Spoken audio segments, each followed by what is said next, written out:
আসসালামু আলাইকুম। আজকে আপনাদের সামনে একটা ছোট্ট ব্লগ ভিডিও নিয়ে এসেছি। আমি আজকে বেগুন ভাজি করব। তো প্রথমে মরিচের গুঁড়া, হলুদের গুঁড়া দিয়ে ভালো করে মেখে নিব বেগুনটাকে। তারপর পরিমাণ মতো লবণ দিয়ে আরও ভালোভাবে মেখে নিব।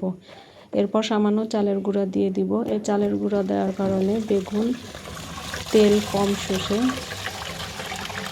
এর মধ্যে আমি চাল ধুয়ে নিব।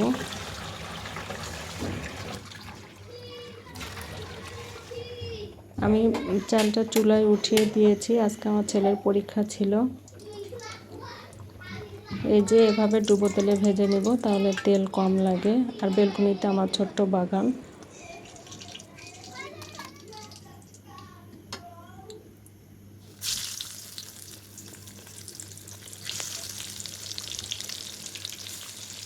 আর যখন রান্না করছিলাম বাইরে অনেক বৃষ্টি হচ্ছিল।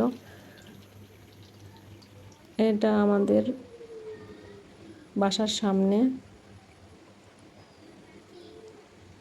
এটা আমাদের ডোবায় অনেক মাছ আছে, তেলাপিয়া মাছ।